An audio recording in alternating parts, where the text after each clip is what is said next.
বন্ধুরা, এটা হলো পক্সের সিজন এবং পক্স নিয়ে অনেক সময়তেই মানুষের মধ্যে অনেক ভ্রান্তি থাকে এবং মানুষ জেরবার হয়ে যায়। তো আজকে আমরা প্রথমেই জেনে নেব পক্স কী।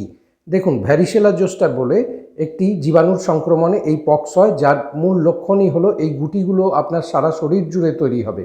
তো এরপর আমরা যেটা জেনে নেব যে পক্সের যত্ন আমরা কিভাবে নেব।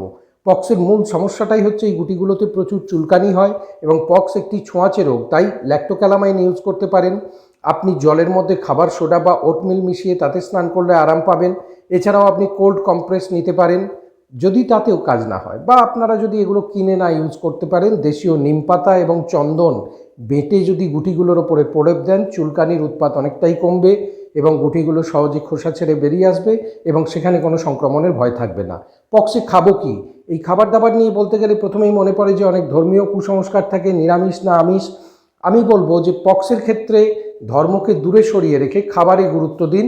ভীষণ রকমভাবে শাকসবজি খেতে থাকুন, সমস্ত রকম animal protein, plant protein mixed করে খান, কারণ এগুলো আপনার ইমিউনিটিকে বুস্ট করবে, পক্সের যে জীবাণু তার বিরুদ্ধে লড়াই করবে।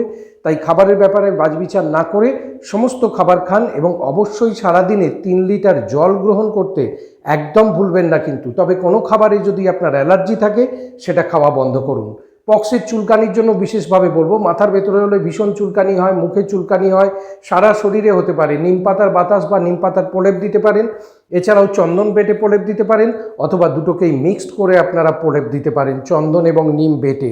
কখনো কখনো এর সঙ্গে হলুদও ব্যবহার করা যেতে পারে। এছাড়াও আগে যেমন বলে এলাম যে ঠান্ডা স্নান বা ঠান্ডা বাথ নিন, কম্প্রেস করুন, স্নানের জলের মধ্যে খাবার সোডা মিশিয়ে তাতে স্নান করুন, অথবা আপনি ল্যাক্টোক্যালামাইন ভালো করে গুটিগুলোর ওপর ঘষতে থাকুন, খুব আরাম পাবেন। চটজলদি সমাধান দিলাম পক্সের। কেমন লাগলো ভিডিওটা জানাতে ভুলবেন না। অবশ্যই লাইক, কমেন্ট এবং শেয়ার করবেন এবং এই সিজনে পক্স থেকে বেঁচে থাকুন। ভালো থাকুন, সুস্থ থাকুন।